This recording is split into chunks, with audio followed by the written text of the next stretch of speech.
Well, happy Thursday. Same to you. Hello, everyone. Happy Roe v. Wade anniversary. It is Thursday in Chicago, and I have with me a very special guest. But before I introduce her, I really want to kind of set the tone. This is all about Jane. The Jane Collective was officially known as the abortion counseling service of the women's liberation pre-Roe. And it was an underground service. It was an underground abortion service here in the Chicagoland area. Women sought out the services of abortion care, and they called a number and asked to speak to Jane. So Jane consisted of a lot of women doing reproductive justice work, especially, for poor women of color on the south side of Chicago. I started my trajectory in the pro-choice movement in 2005. And that's when I began to learn about Jane, did a lot of research on Jane, and all the research that I've pulled up and that I never ever knew that there was a Black Jane or there were Black Janes. And so this year, late last year, I found a Black Jane, which literally blew my mind because historical context, images, history, documentaries don't show Black Janes. So I have the opportunity to present to you Miss Sakinah, who is a Jane, and she is going to talk about her experience in being a Jane, the time before then. This is just going to be a really great conversation. It's not an interview. I've done my research and I've read up on it, but I just really wanted to be in community with her because she is a reproductive justice hero, and we need to honor that and make sure that the world knows about that Black women were doing reproductive justice work pre-Roe. There were Black Janes, and we are not going to let history continue to erase the very important work that women of color have done. So, on that note, I introduce to everyone Miss Yes. Sakinah. Thank you so much for having me. I really appreciate it. You are welcome. It is an honor. You are welcome. Thank you for being here. Yes. I appreciate you. So I really want to just kind of open up the conversation with you talking about like your work pre-Roe, like how, for the people out there, how did you even become a Jane? Remember, yes. Well, going back, maybe probably in the later part of the 60s, a friend of mine found herself with unwanted pregnancy. And because we had such a good connection in social and circles that she hadn't really moved in, that I had moved in and been a part of, she reached out to me. And when reaching out to me, we knew that those days were considered abortions, were back alley abortions, where women were getting septic infections. Cook County was full of women in that sense. So naturally, she was petrified. I was also terrified. Didn't know which way to go, but I knew whatever I had to do was to make her safe. She had already had 3 children. Husband was in the service, and it was definitely a need that she had wanted to terminate her pregnancy. So I did some fillers and started reaching out, and one friend called me and said, listen, there's a service called Jane. All you have to do is just call them, leave a number, they'll call you back, and they'll set up an appointment. And I'm like, I got excited naturally because I just assumed that she had it done through experience that would give us a little bit less fear to know somebody had been through that process already. And she did mention very clearly and very precise, they are Caucasian women. So the experience was that, knowing that we were going into, not for me, but for my girlfriend, into an area that was really unknown to her. Mm-hmm. So I ended up calling Jane. I got a call back. I set the appointment up. And her and I, we both lived on the north side of Chicago. We took the train. I think at that time it was called the A train, B train. There was no orange and blue and and brown stations at that time. So we took the train and we went in, was treated very warmly when we first came in. when we walked in, naturally, it was some young girls, but it was a lot of diversity. It was women of color, but more so Caucasian younger girls. And at the desk we walked in, there was a young lady, very bohemian-like, with the curls. And remember, this was this later part of the 60s, with the curly hair and that. And my girlfriend was like, oh my God. I said, it's gonna be okay. We're gonna be fine. And she sat us down. They went through the counseling process to let us know exactly what to expect, what was gonna happen. I sat in naturally to be supportive of my girlfriend. And she explained that at early part of they had started that women had to be blindfolded because the doctor didn't want to be seen. Well, in this particular case, we were so happy that in turn she didn't have to be, because the women of Jane had decided, one was in medical school, that they were going to learn how to do the procedures themselves. So we missed that part, which was really great for her. I was less fearful of knowing that I'm going someplace unknown and being blindfolded, not seeing who and what, and then putting your trust in that individual. So she was going, your girlfriend, you guys got there after they weren't using those men anymore. I got trained under the women that was going to medical school. Yeah, and they were at University of Chicago. Yeah, some of them were. Okay. Yeah. Okay. Yeah. It was only about 1 or 2. Okay. That was there. Okay. But again, most of us had learned training through process on-hand training. Okay. So from there, we understood that where we were at was called the place, and the front, where she was being taken to, was the place they called. So it was a group of women they took. Naturally, I had to stay at the front. And in the process of me waiting there, I just kind of scanned around and looked around the room and just talked. And naturally, I was in my, as they called it, my hippie days. So I had a huge afro, the bell-bottom pants, the colorful platform shoes, the big earrings, And I was just sitting there and just observing. And a young lady came in. Two or three women came in. And it was a very small room, so it wasn't that large for us not to see. So when you walked in, you immediately could see who was encountered in the room. And they immediately walked up to me. And they were women of color, young girls. And they said, okay, what do I do? And I'm like, I really don't know. But because I understood, they identified with me, naturally. And so I said, I can introduce you to the lady that's the counselor, and she'll tell you everything. And for someone, right then and there was this epitome that I got in, like, why me? And it sat with me for a while. And the young girls that were coming back, and after they spoke to, and she won't mind me saying her name, which is Diane, was a counselor. She went through the same process with them that she did with me and my friend. And when they came back, they sat right next to me. And we conversated in that, and then they ended up going to the front, to the place. My girlfriend took Ms. Sakinah, explain the front and the place for people that don't know. Okay, so the the front is where you actually go after you've been given the instructions. This is where you go to meet the counselor, which at that particular time was Diane. And she explains the process, that you know exactly what's going to happen, that you know how many women possibly is going to be there, that you know that a car is going to pick you up, the same car driver is going to bring you back. Naturally, she didn't give the location, because remember, this is all illegal. Exactly. So she didn't give me the location. That, again, we just put that trust in that individual was doing the driving, and those women that were going to be at the place. The place was actually where they did the termination of pregnancies. So it's two different compartments to this. that they went to. Exactly. Okay. So once my girlfriend came back from the place, and I could see this, her face was full of, it wasn't joyful, but it was relief. And I sensed that. And on the way home, I said to her, I think this is something I might do. And she immediately looked at me, she said, are you crazy? This is illegal. I mean, we went through this was fine, I made it through, but I'm really fearful for you. I don't think that might be a good idea. And if something found out, your husband, your children, I said, you know what? I'm used to flying without a helicopter, without a parachute. It's okay. Again, I think because in my genes, I've come from a long line of social activists. My first cousin, James Foreman, was executive director of SNCC, was the Student Nonviolent Coordinating Committee. My sister and I, my older one, we joined CORE, which was Congress of Racial Equality.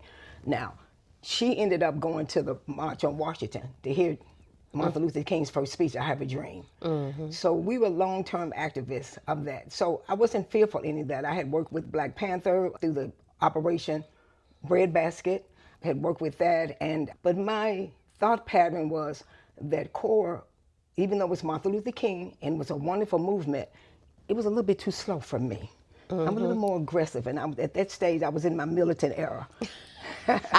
So I identified with Malcolm X, grassroots and by any means necessary. So, so with that, I knew that, okay, this is illegal, but it's much more of aggressive. I'm right in the midst of what's happening. And so I called Diane. I called the Jane number, and she said, okay, I'm gonna gave me the information. Well, unfortunately and fortunately, I found myself pregnant. And in that midst of that, it was wonderful that I knew the J number, but it was also, I wish I had never known it. So it was a difficult decision for me to make because I knew where I could go where to be safe as opposed to what we had heard about the back alley and the hangers and the septic infections and that. But on the spin end of that, it's like, do I really want to do this? So there was that balance that I had to work out. And when I really decided and weighed the pros and cons, the abortion was my choice. So I called Jane. And being familiar with the front and not the place, because remember, only those who participate as far as having the termination of pregnancy was allowed to go to the place.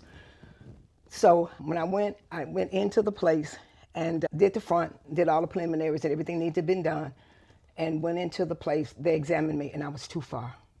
We only did up to 12 weeks, and I was 12 weeks and a half, which means they would break the amniotic sac, you would break your water, and you would have to miscarry at home. They gave you instructions what to do and not to do.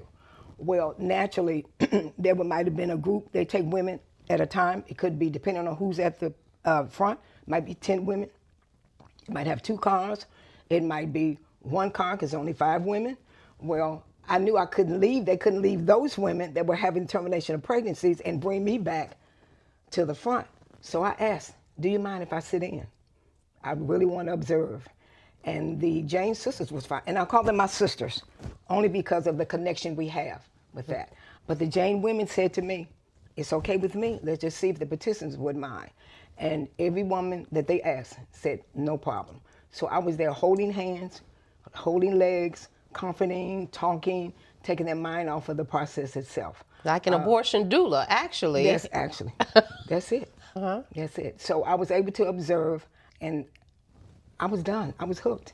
There's no I was going to go back.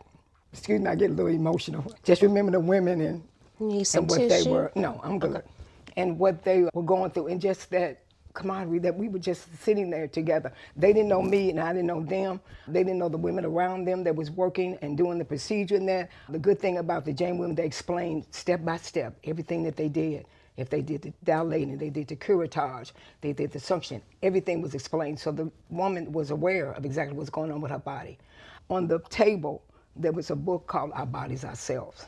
I remember that book. And in the process, we would train women how to do self-examinations from the breast to learn about breast cancer and then just examination. And believe it or not, some of the women that were there had never experienced an orgasm.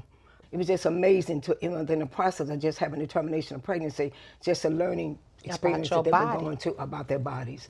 And so a lot of them came out with more knowledge going out than they had coming in. And so with that in mind, I ended up going back to the front.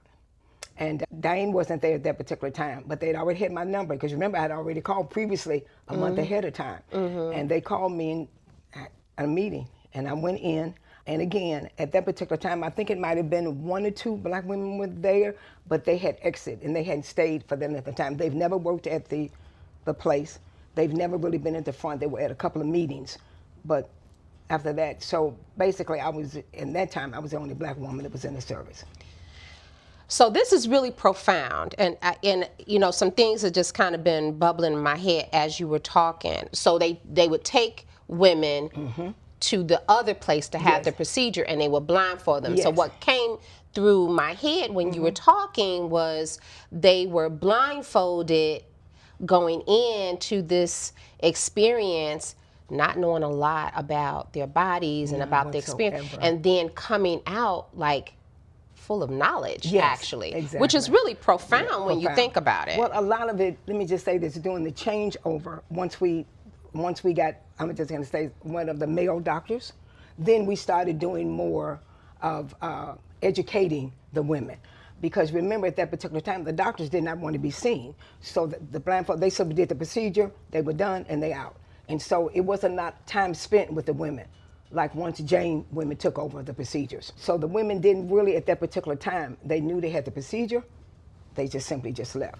But when the Jane women took over, we found that it was profound for them to be able to have knowledge of what was going on with them, because some of them was not really aware of what actually was going on. Mm-hmm. They knew the pregnancy. We talked about orgasm. Again, we had our bodies ourselves there. We did self-examinations, so they have an idea of what their body and autonomy was all about when they came in and when they left out. So yes, that changed when we started doing the procedures ourselves. When I was at the Chicago Abortion Fund, we honored Jane, and we gave awards and things like that to Jane members. I never even knew that there was a Black Jane. So when you hear me say something like that, what do you think about? Well, I will say you have to the major concern was that it was an illegal service. This wasn't something we were doing that was out in the open. So we were underground. Mm-hmm. And we had to be very careful. The FBI at some point was following us. At one point before Roe versus Wade, 7 women got arrested at the place. And so I wasn't normally concerned about saying that I was, quote, the only Black there. Mm-hmm. I knew what my purpose was, and I served it. And so even with the Chicago Abortion Fund, eventually when Roe versus Wade got turned and we came changed over, everybody knew, nobody talked about Jane. I'm being perfectly honest. We started going into the legal process of that. After Jane was over and we worked a little bit, the 7 women who were there got fined. We knew it was coming down the pipeline. So we kept getting continuations and continuations until 1971 when it was reversed. And so once that happened, the women never did only spend one night in jail. And so it was never, we talked among ourselves, but it wasn't something that was public. And remember, a lot of the women, some of their families didn't know that they were even in Jane's service. My family was supportive.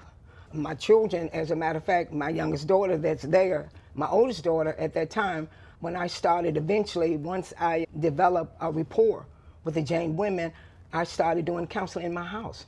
Once we started having, let me just backtrack. When I first came, it was a lot of young Caucasian women, young girls that were being terminated of pregnancy.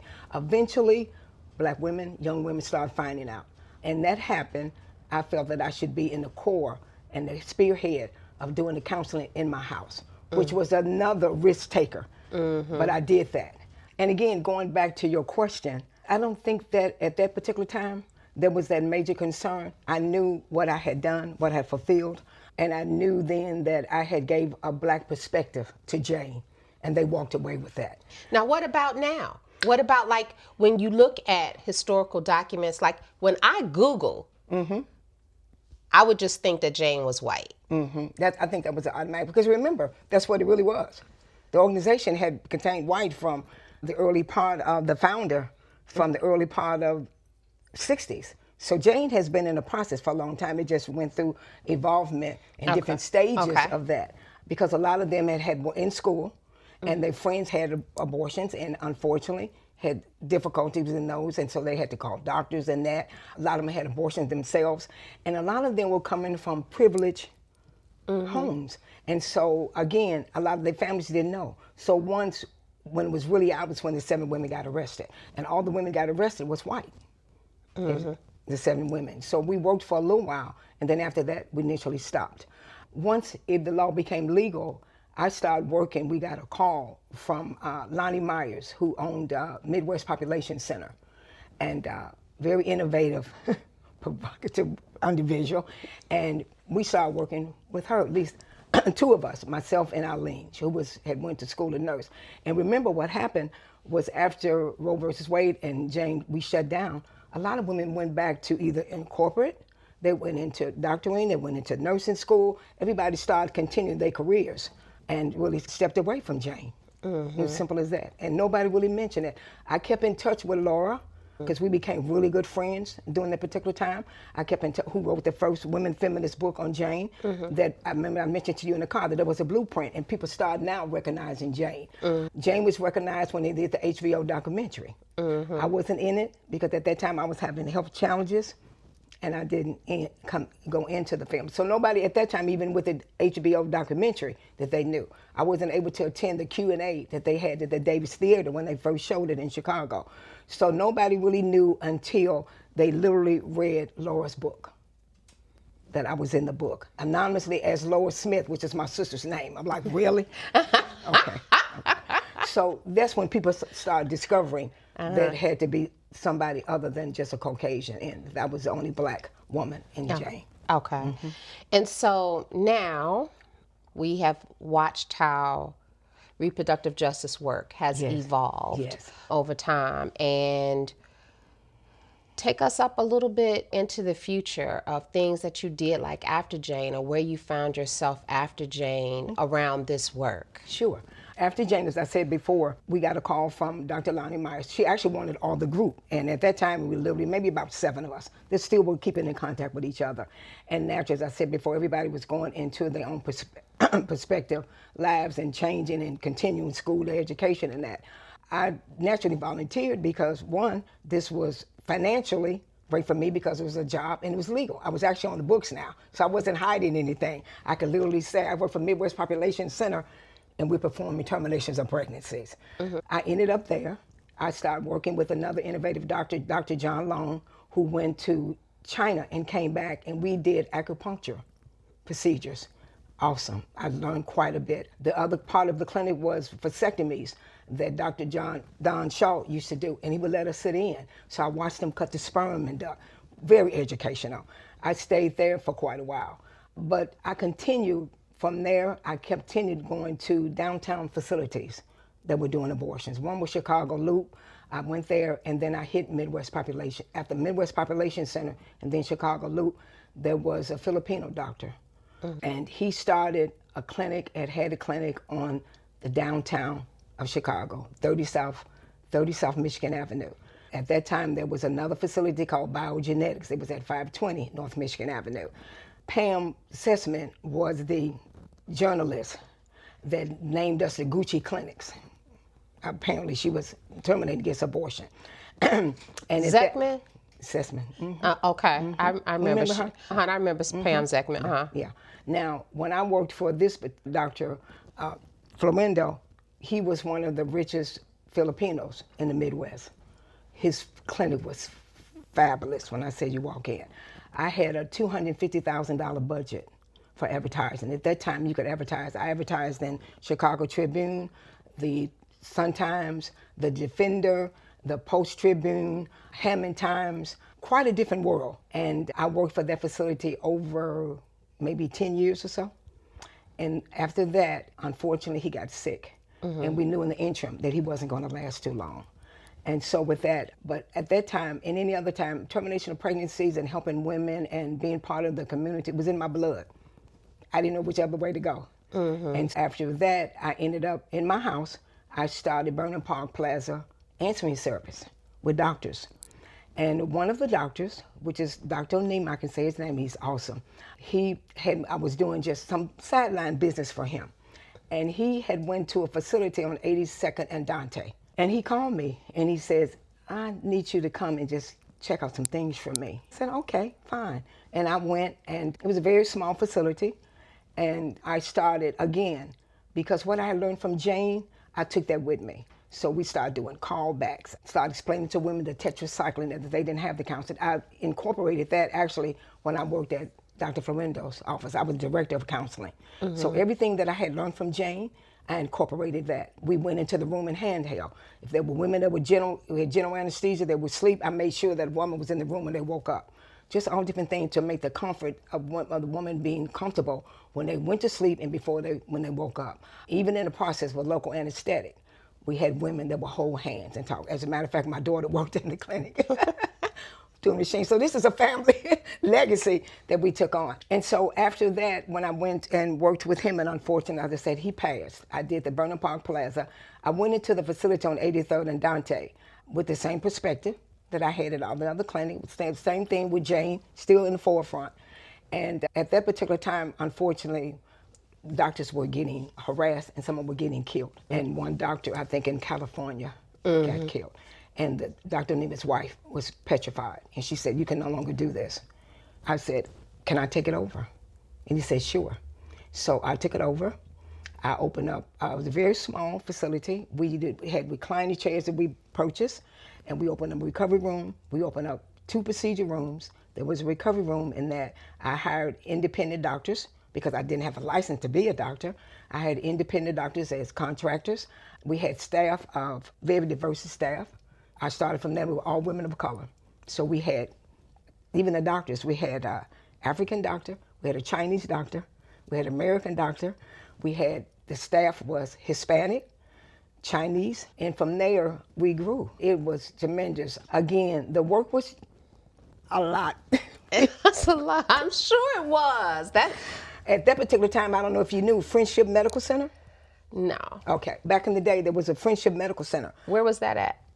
On 70-something, I think, near Southside, near Cottage Grove, around that area. Okay. And the doctor, Dr. Howard, was one of the doctors, quote, that was in the book, so it's okay to say, that was one of the doctors. So that facility closed. Okay. There was something taxed or whatever the case was. So eventually, there was no other clinic on the south side of Chicago. But yours. Exactly. Because Okay. by the time I got there, his had shut down. And we came in, it was a very small facility. We grew, the word got around. We did quite a bit of advertising. We named it SARS, the medical group, after my children. My first name is Sakinah, there was Andrea, there was Saeed and Bahija. And that was the name of the facility. My son was a marketing director. My daughters ran both of the clinics. And then it grew. We started at 106th Street, 3700 East 106th Street. We started with 1 room. It's a domain now because it's a library. But when we were there, it wasn't. It was 3700 East 106th Street. We started off with 1 room for free pregnancy testing. We ended up with that 1 room free pregnancy testing. I ended up with 6 suites. I took over the whole floor.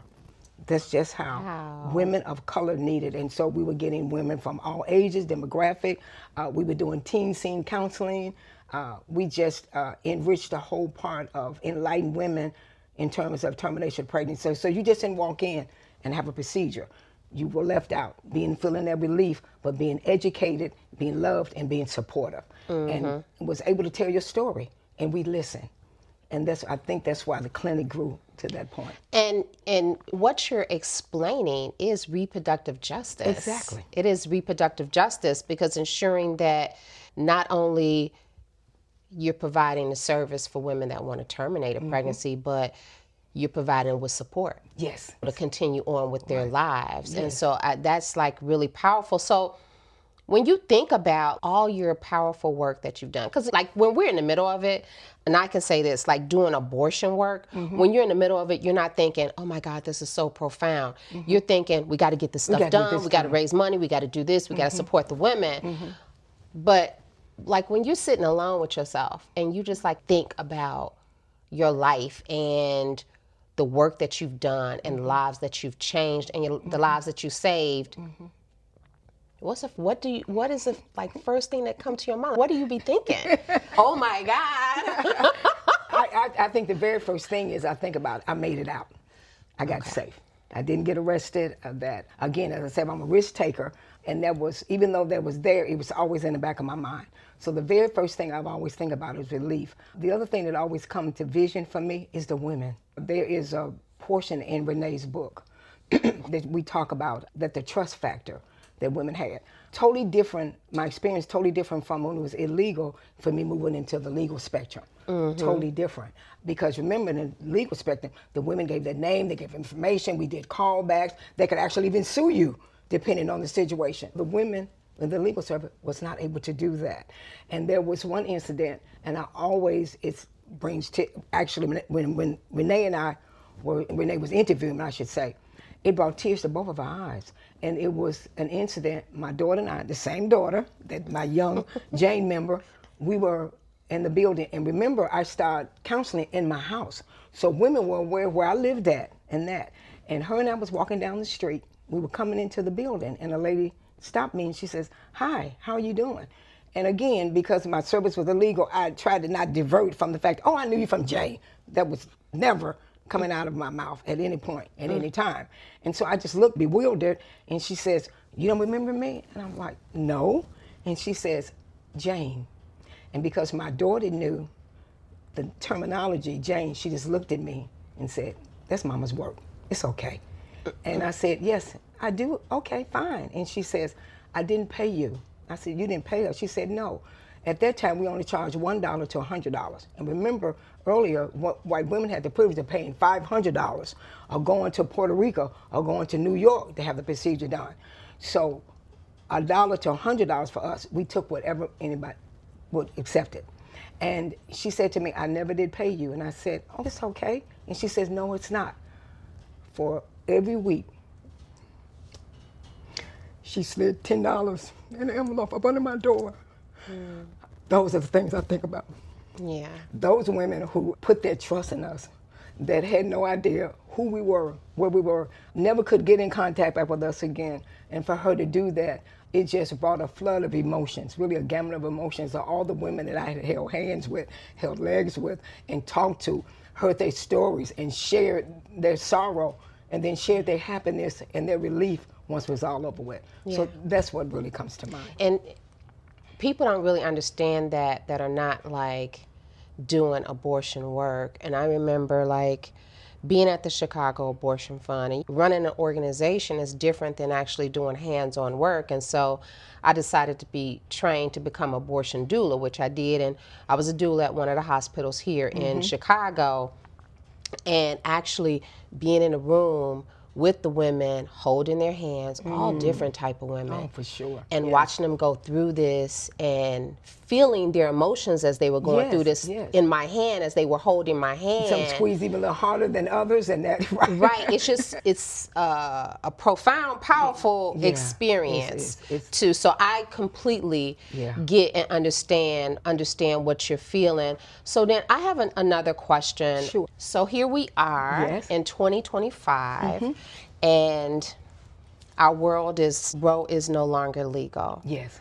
What are your thoughts when all that was transpiring? What were your thoughts? The first of all, my first emotion, I was angry.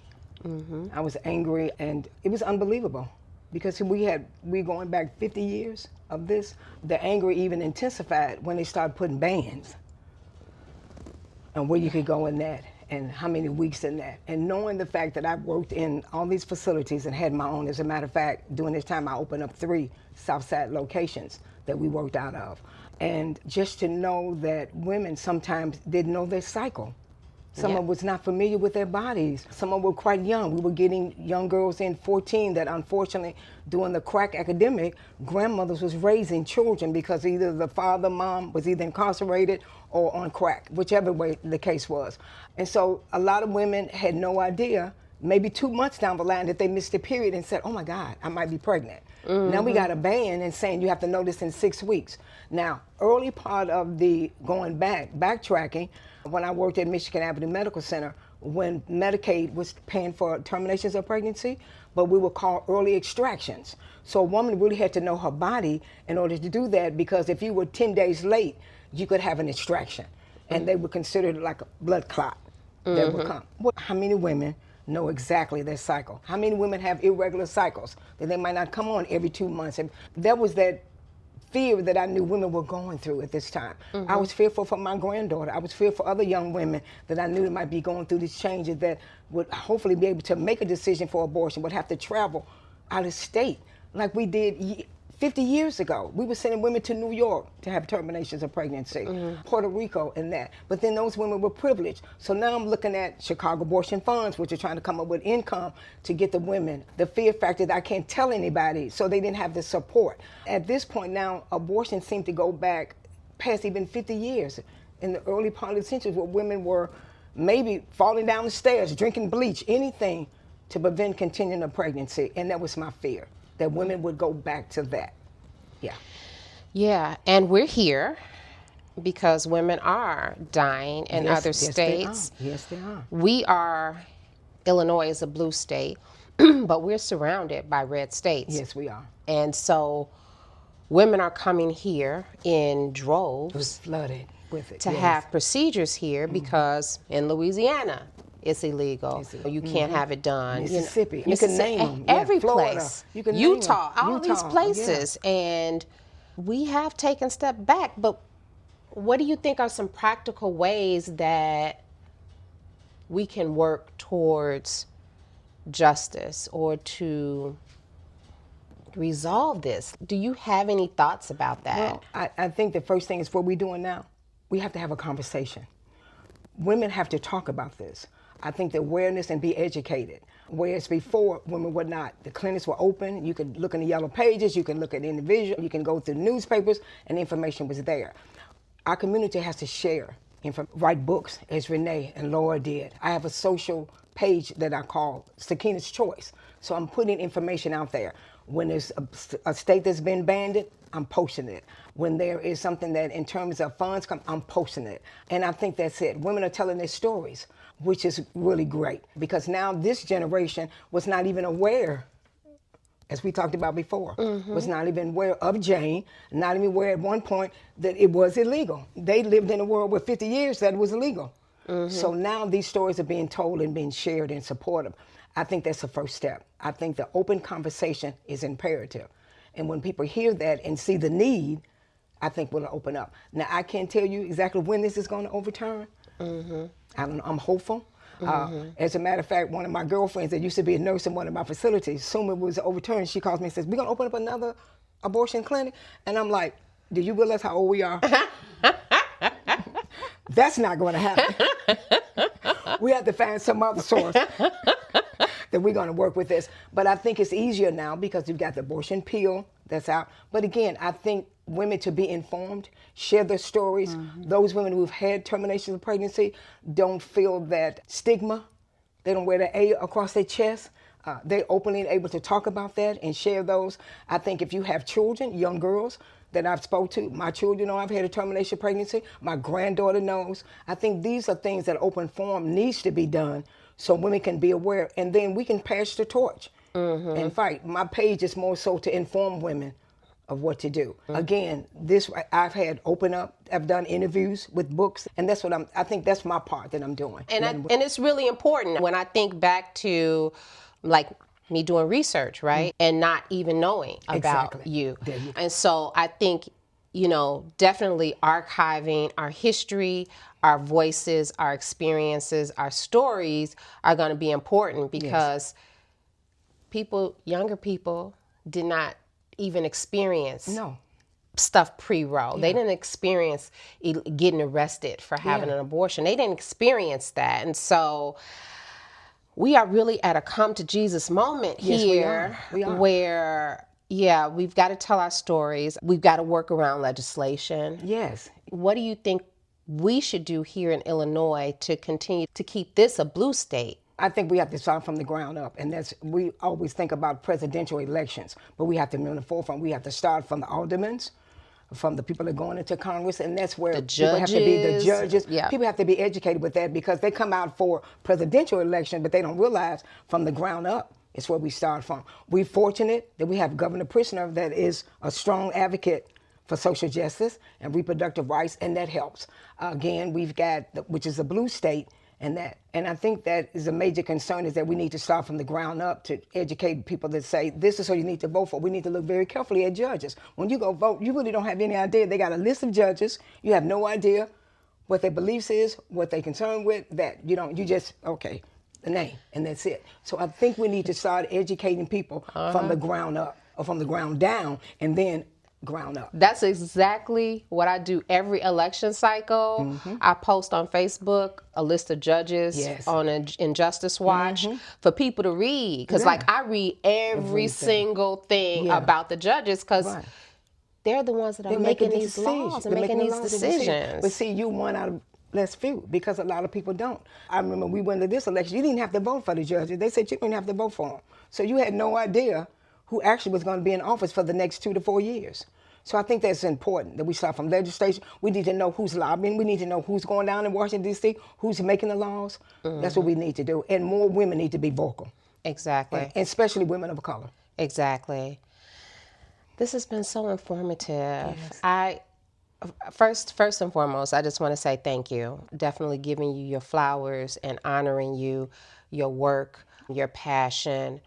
just the justice frame that you carry around bodily autonomy is so super important. Yes, it is. Thank you for that, and thank you for all your work I appreciate that.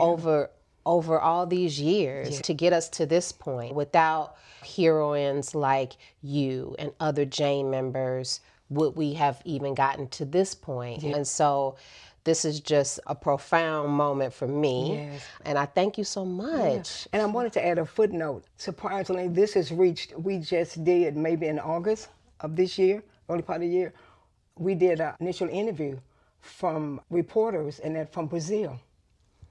Yeah, because people want to know. They want to know, and they've experienced a totally different kind of ban on terminations of pregnancy, and just the whole bit of the fear factor of going, so similar to what we're dealing with. And so when they got it, they couldn't believe this is a third world country, and we're dealing with the same thing you guys are dealing with. So all these things again coming out, as I said before, initial passing the information, letting people know exactly what's happening, what we're experiencing in the United States, not just in Brazil and other countries. I think Renee is going to go to Australia. So it's amazing how profoundly this has turned into worldwide. Because women, we're everywhere. Exactly. And so we should be educated, we should know, and we should all be in the fight. Because this is a fight, this is a struggle. This is not going to be easy. When I say it all the time, when I post anything, I always say, the fight continues. It goes on and on. Yeah. As long as we're alive, we have to continue to fight for justice. Yes, we do. So yes, we do. There's no rest for the weary. No rest for the weary, none whatsoever. Thank you so much. Yes, I appreciate you. Yes, thank you.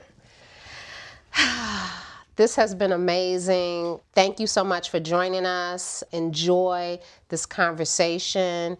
And Grandmothers for Reproductive Rights will see you around.